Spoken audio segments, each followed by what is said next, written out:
Hello, and welcome to Dell Technologies presentation, Trying to Get BI+. We're going to cover various topics relating to the BI+ community. My name is Morgan Vergara, and I'm the test automation lead in Dell's development operations team. I'm a gender fluid person and identify as pansexual. I've been happily married for 17 years and I'm polyamorous with 2 other partners. Below, you can see some interesting facts about me. I've been a professional musician before. I collect interesting and amusing t-shirts, and I'm an avid gamer enjoying board games, video games, and tabletop role-playing games. As you can see, we're going to start out with understanding the BI+ community, giving you a glimpse into who we are. We'll move on to covering BI erasure and biphobia and how to avoid them. We'll also show some global data on mental health and show you some key figures in BI+ history, and we'll have a wide variety of speakers from around the world. Finally, we'll show you some steps that you can take to be more inclusive in your spaces.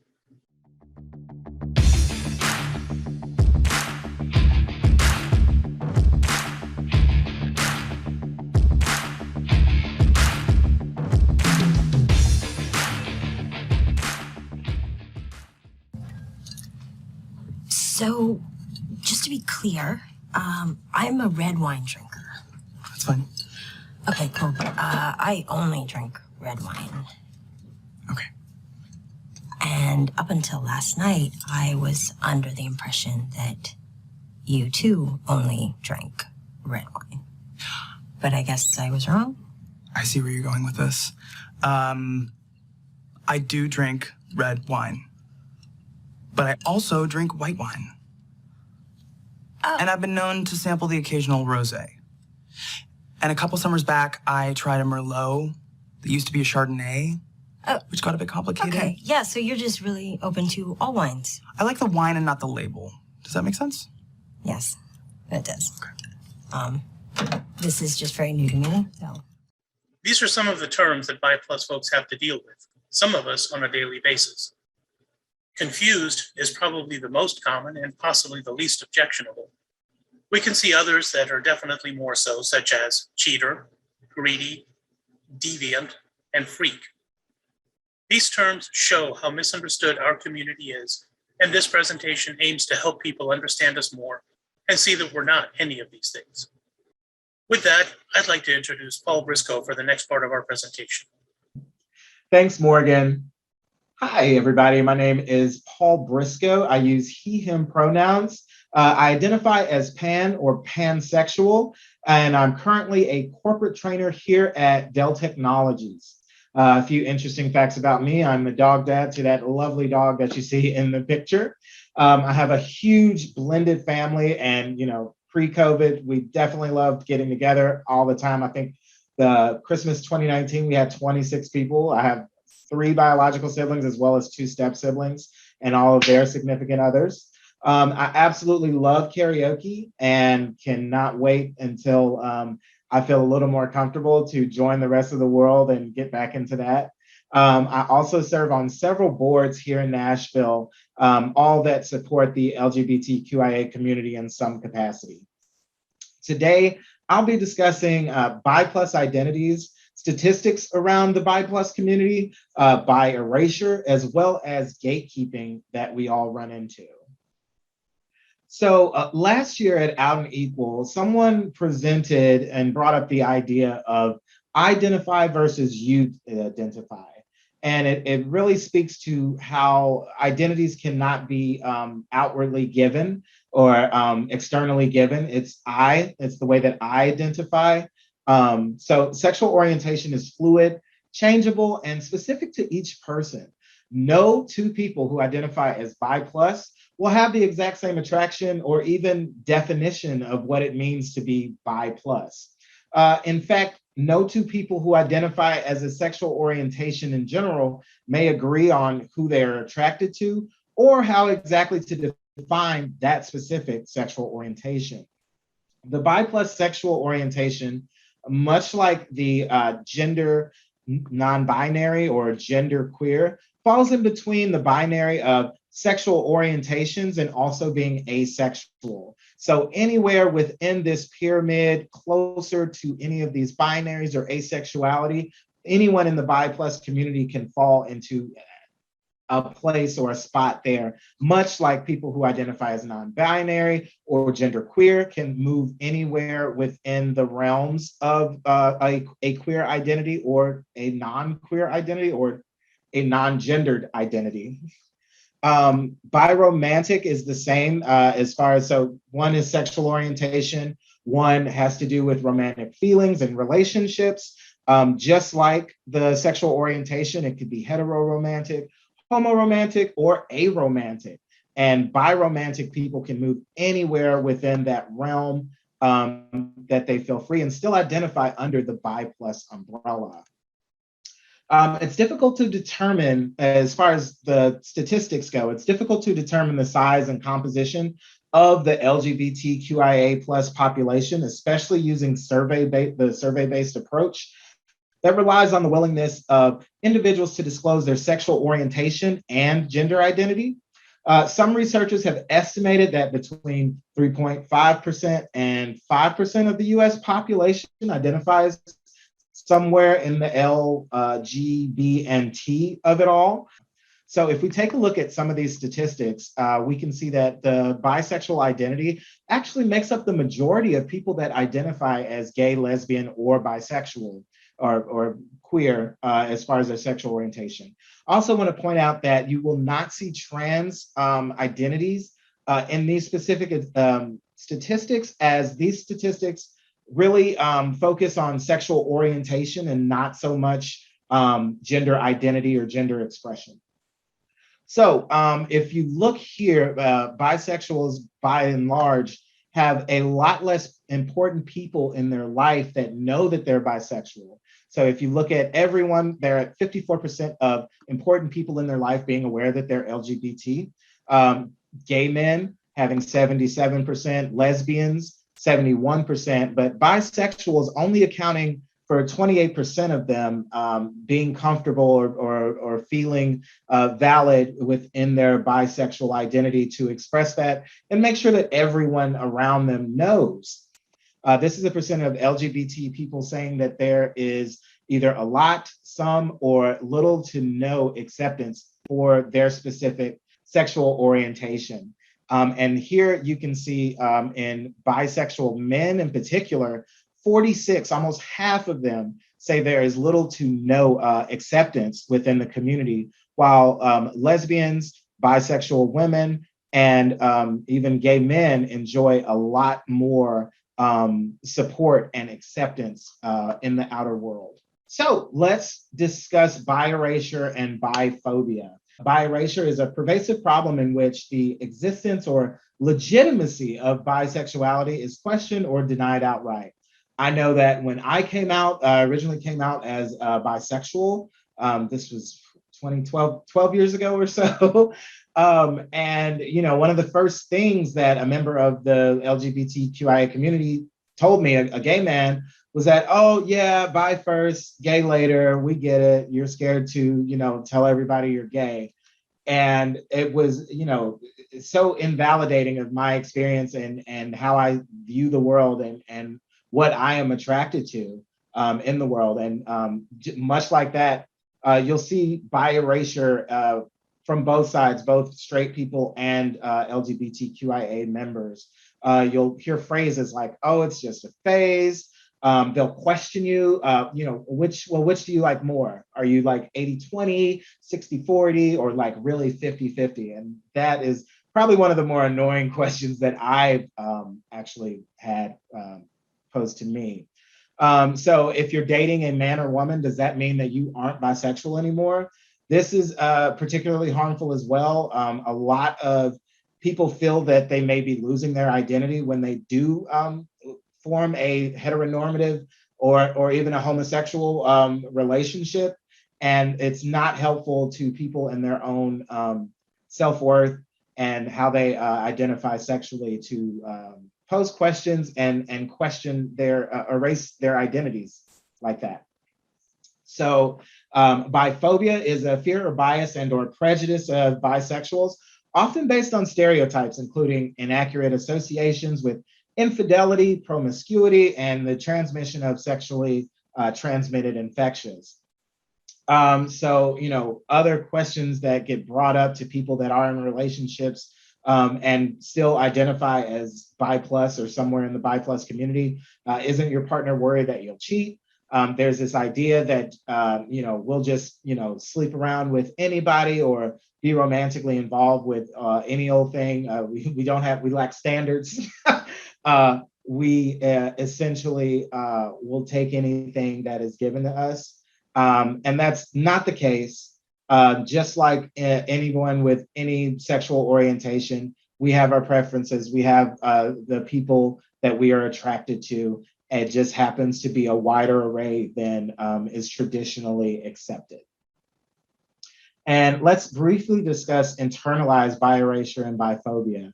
I know I myself went through this. The bi plus identifying people often do not speak up because they don't want to take up space for more marginalized communities, especially if they find themselves in a heteronormative relationship. It can be easy to just kind of erase your bi identity and move throughout the world in a perceptively heteronormative relationship. The same thing can be done in a homosexual relationship where you just kind of, I'm not bi anymore, or you just kind of sink into that identity. You're not correcting people when they tell you that you're gay or you're lesbian. Many bi plus people fall into explanatory exhaustion. So essentially getting burnout of coming out.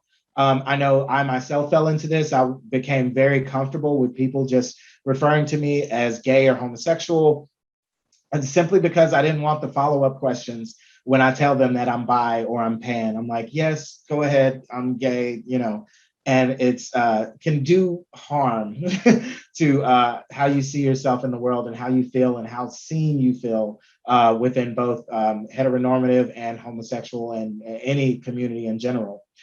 Because bi plus individuals are continually misidentified and marginalized, they often find themselves doubting their own sexuality, falling into depression, or closing themselves off from the world completely. The internal and external effects of bi erasure and biphobia can lead to depression, self-hatred, and an increased risk of suicide. So finally, gatekeeping. Gatekeeping occurs for bi plus people in both the straight and LGBTQIA communities. Because of this, they end up with no role models and very little support. Their very identity is questioned and degraded. If someone is a member of the bi plus community and in another marginalized group or at that intersection of other marginalized groups, the gatekeeping can become even more of a problem. Bisexuals experience high rates of being ignored, discriminated against, demonized, or even rendered invisible by both the straight world and LGBTQIA communities. Often their entire sexual orientation is branded as invalid, immoral, or even irrelevant. I'm going to pass it over to Kayla to get into bi plus history around the world. Thanks. Thanks, Paul. Each one of us is going to give a little bit about ourselves first. So I want to introduce myself. I'm Kayla Jochek. My pronouns are she and her. I identify as bi plus. Some little fun facts about me is I'm a born and bred Texan, so I say y'all. And I have an amazing partner of 18 years, Samuel, who has helped me grow to discover who I am. And we have a very big family. We've got 2 dogs, 3 cats, and a whole herd of backyard chickens. I am a total book nerd, sci-fi junkie, space geek, and I also do a lot of tabletop and computer console gaming. So today I'm going to start with discussing bisexuality throughout history.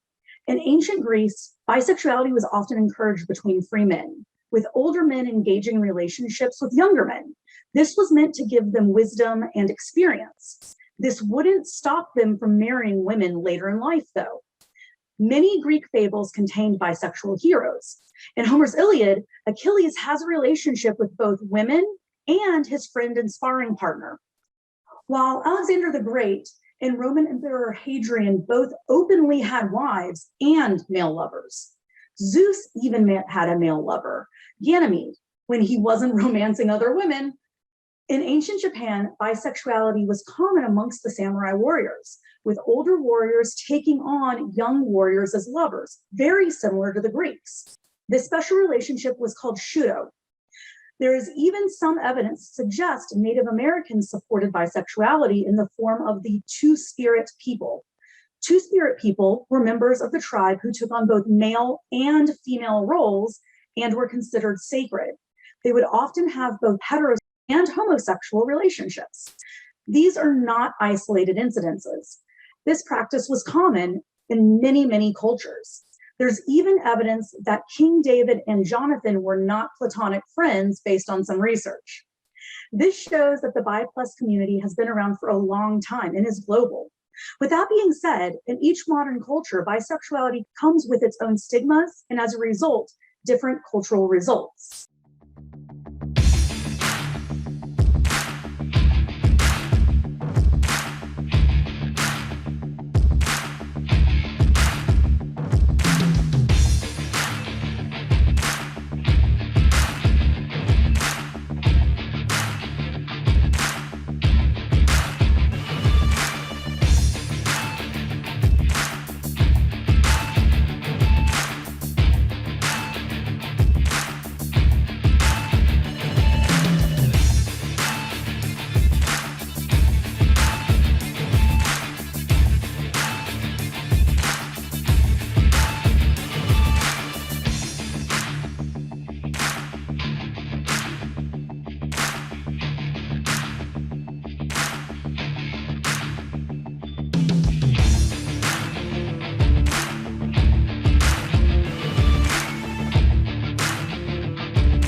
And now back to your regularly scheduled program. So with me being based out of North America, in Texas, in fact, right now, these are the insights from North America. So based on a study done in the US, results have shown that both male and female sexual minority adults had significantly elevated rates of substance use compared to heterosexual adults. Furthermore, relative to lesbian and gay women, bisexual women have significantly elevated odds of binge drinking, marijuana use, illicit drug use, opioid misuse, and alcohol use disorder.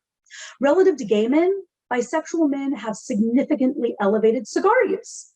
We did not observe any substance use behaviors for which bisexual individuals had significantly lower risk than their lesbian or gay peers.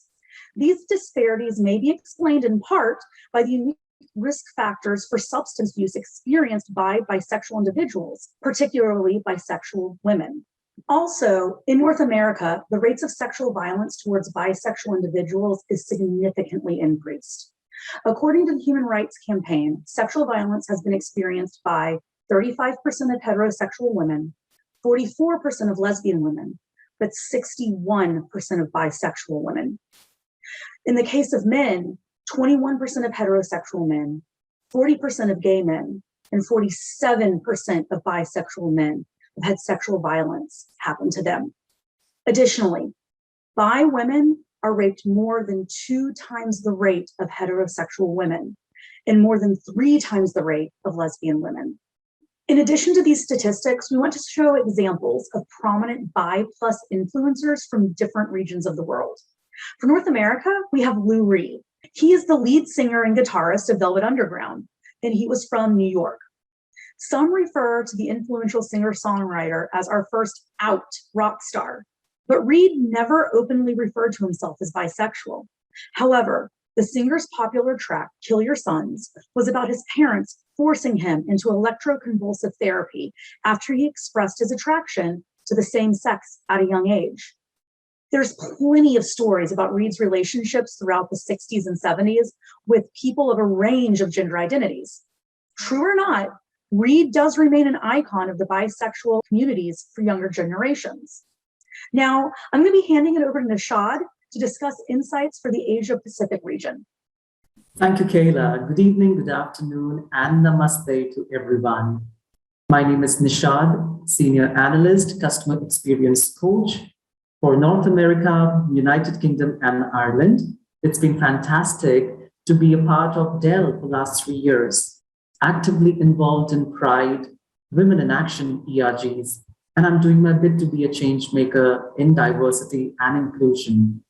I am a dog hugger, a happy dancer, and the best thing about me, which my mother is very proud of, is I can do household chores better than the professionals.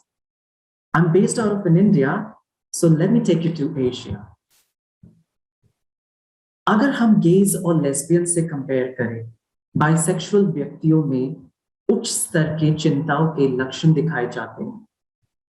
Structural equation modelling से हमें ये पता चलता है कि gauge और lesbian से ज्यादा बाइसेक्सुअल व्यक्तियों में ये देखा जा सकता है कि वे अपनी आइडेंटिटी के बारे में बहुत अनसर्टन होते हैं।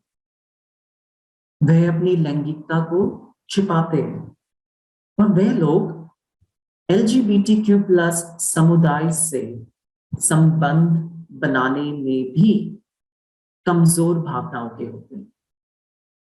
चिंता का विषय ये है कि बाइसेक्सुअल व्यक्तियों में प्रभावशाली खराब मानसिकता ज्यादा पाई जाती है, जबकि हाल के वर्षों में गेज और लेस्बियंस स्वास्थ्य पर अधिक ध्यान दिया गया है, लेकिन सामान्य चिकित्सक अभी भी ज्यादा बाइसेक्सुअल्स के स्वास्थ्य आवश्यकताओं से कम परिचित है, and that is a fact. ऑस्ट्रेलियाई लोगों के अब तक के सबसे बड़े अभियान, a study, the biggest study ever with the Australians, उनके अभियान के अंत में ये सामने आया है कि बाइसेक्सुअल्स में ज्यादा खराब मानसिकता दिखाई गई है और उनके पार्टनर्स के साथ आपसी संबंध भी बहुत ज्यादा तनावपूर्ण पाए जाते हैं। भीतर ही भीतर वे बाइफोबिक होते हैं। हेट्रोसेक्सुअल संबंध में और कम सहायक साथी होना भी एक चिंता का कारण बताया गया है और ये मनोवैज्ञानिक संकट है, इसकी भी भविष्यवाणी की गई है। Having said that, my take on is that we need to spread more awareness towards the health of bisexuals.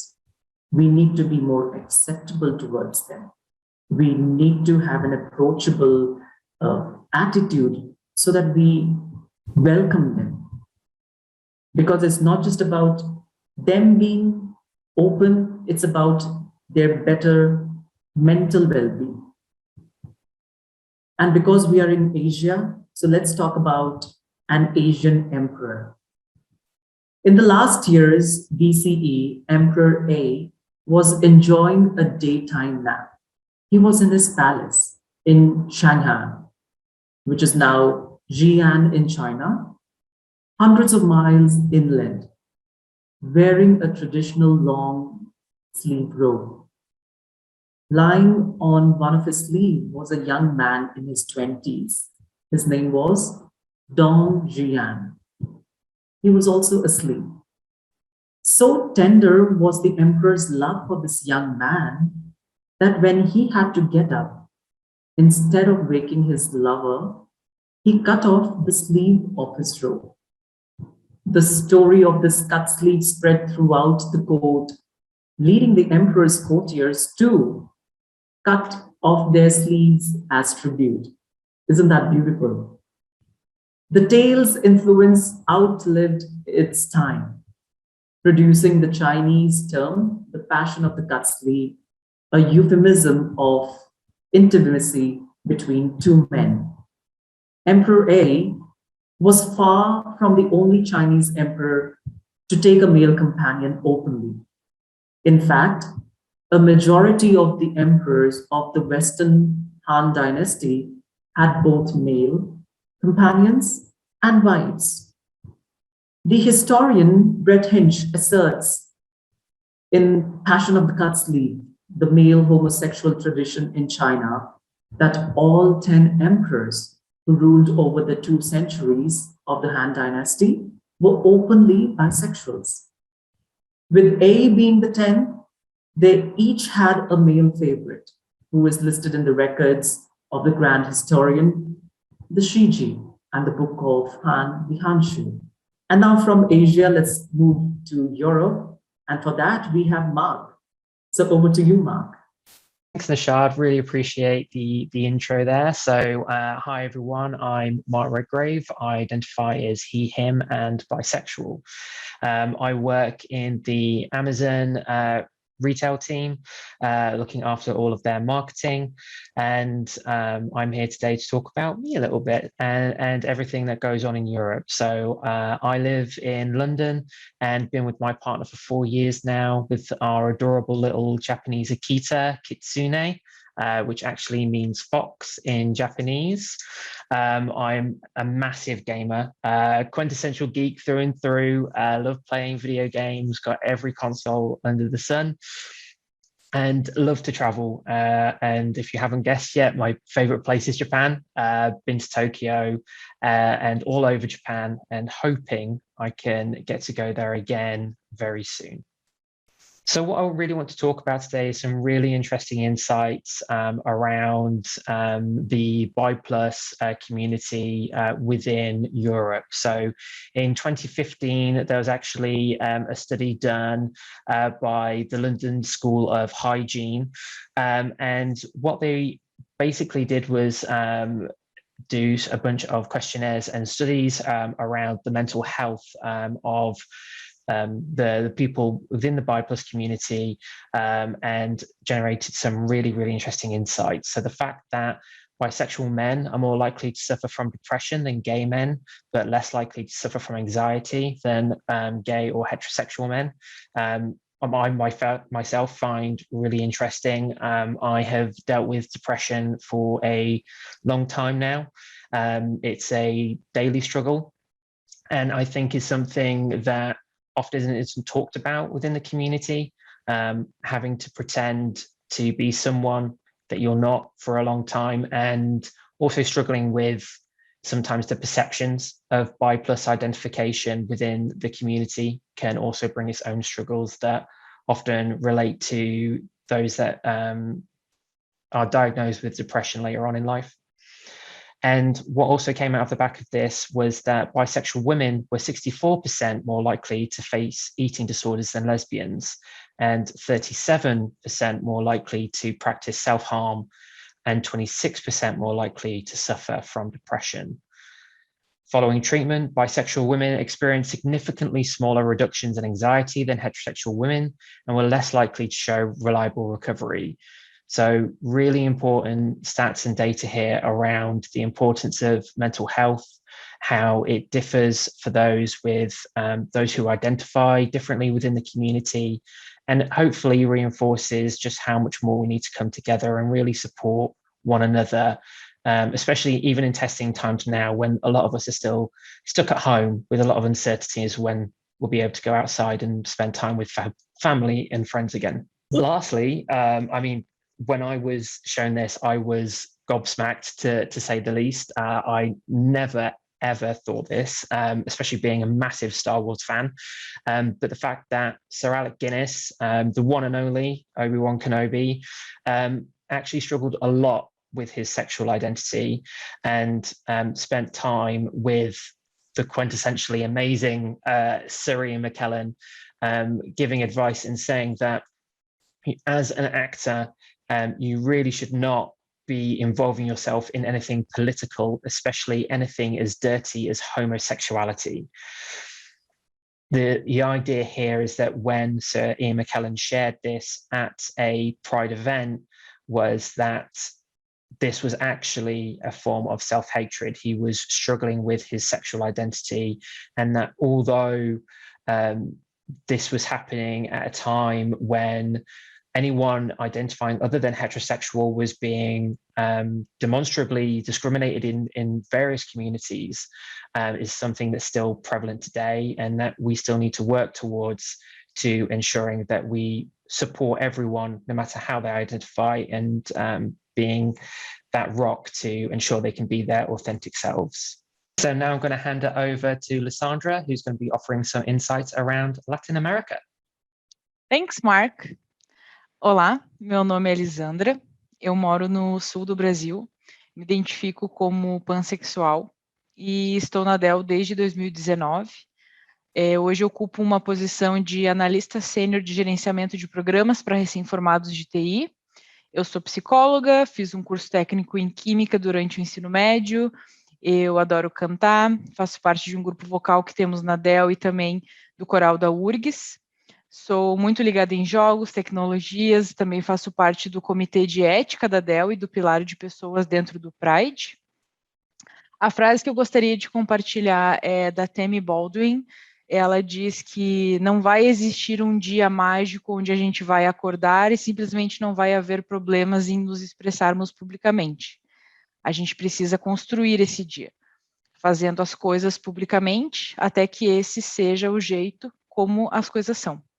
Trazendo um pouco da nossa visão aqui da América Latina, as informações que a gente teve a respeito do tema são que as pessoas bissexuais são as que apresentam os piores índices de saúde mental, considerando ansiedade, depressão e também taxas de suicídio. Muitas vezes o suicídio fica associado com depressão, a gente imagina que a pessoa vai perdendo a vontade de viver e por isso cometem suicídio, quando a realidade é mais complexa do que isso. Poucas pessoas que tentam suicídio, de fato, querem deixar de viver. O que acontece é que, na maioria das vezes, a dor é tão grande, tão insuportável, que ao somar a falta de referências e estruturas que mantêm uma pessoa firme para seguir na vida, a morte é o único caminho que se torna possível de seguir. E é nessa perspectiva que a gente olha para a importância da vida das pessoas bissexuais, o que significa, o que elas enfrentam, né? O que significa que enfrentam os piores índices de saúde mental. É preciso entender o nível de violência e vulnerabilidade que enfrentamos, né? A gente sofre violência física, abuso de todos os tipos, abandono de relações, de relacionamentos, e a própria comunidade LGBT às vezes não está lá quando a gente precisa. E aí fica a pergunta, quais são as referências bissexuais que nós temos, né? Nós somos estigmatizados, às vezes tratados como infiéis, promíscuos, traiçoeiros, confusos, vetores de ISTs, homossexuais enrustidos ou heterossexuais querendo chamar a atenção. São essas as referências que a gente tem para nos apoiar quando a gente está numa situação difícil? Uma pesquisa do Journal of Public Health sugere que as mulheres bissexuais sofrem mais problemas de saúde mental do que as lésbicas. A pesquisa fala que, em relação a mulheres lésbicas, as bissexuais têm 64% mais chance de enfrentar distúrbio alimentar, 37% maior a probabilidade de sofrer com automutilação e estão 26% mais propensas a sofrer com quadros de depressão. O autor dessa pesquisa também concluiu que essas mulheres, além de terem menos relacionamentos estáveis, são menos propensas a comunicar a orientação sexual delas a amigos, familiares, colegas de trabalho e até mesmo seus atuais companheiros e companheiras de relacionamento, pois tudo isso pode gerar preconceito e desconforto. E para fechar a parte de Latinoamérica, vamos falar um pouquinho da Marielle. Né? Para quem não conhece, a Marielle nasceu em uma das favelas do Complexo da Maré, no Rio de Janeiro, começou a trabalhar desde cedo, aos 11 anos, ajudando seus pais num camelô, e aos 18 foi trabalhar em uma creche. Ela deu luz à sua única filha, chamada Luiara, em 98, quando ela tinha 19 anos, e era casada com o seu primeiro marido, chamado Caco. No mesmo ano, foi aluna da primeira turma de cursos populares oferecidos aos jovens do Complexo da Maré. Ela se formou em Ciências Sociais pela PUC, sendo bolsista do ProUni. E durante a vida inteira, a Marielle lutou pelas causas LGBT. Ela era uma mulher abertamente bissexual, e em 2004 foi que ela começou o relacionamento com a Mônica Benício, e o casamento dela estava marcado para o final do ano de 2018. Ela começou a vida política em 2006 e foi eleita vereadora do Rio pelo PSOL em 2016, logo após ter finalizado seu mestrado em administração pública. Na Câmara Municipal, a Marielle trabalhou ativamente nas denúncias das violações dos direitos humanos, foi linha de frente nas críticas em relação às intervenções federais nas favelas do Rio de Janeiro, tendo presidido também a Comissão de Defesa da Mulher. Ela trabalhou na coleta de dados sobre violência contra as mulheres, lutou pela garantia ao aborto e incentivou a entrada de mulheres na política. Infelizmente, ela só pôde exercer 1 ano de mandato, porque em 2018 ela foi assassinada. Ela certamente foi e é um grande ícone para a comunidade B+, e a frase que ela deixa para a gente é a seguinte: não sou livre enquanto outra mulher for prisioneira, mesmo que as correntes dela sejam diferentes das minhas. And now I will hand it over to Morgan. Thank you, Lysandra. So for the last part of our presentation, we'd like to show you how you can be more inclusive in your areas. These suggestions apply both to your professional environment as well as your personal lives. First of all, believe that bi+ people exist. As we saw earlier, bi-erasure is definitely a thing we deal with. Remember, we are here, we exist, and we're not going away. Second, accept bi+ identities. Don't try to define their orientation by their past, nor by who you think they are. If someone you know comes out to you as bisexual, pansexual, or any of the other terms we saw earlier, accept them for who they are. Third, speak out. Your bi+ friends and family need your support, and that includes speaking out against bi-erasure and biphobia.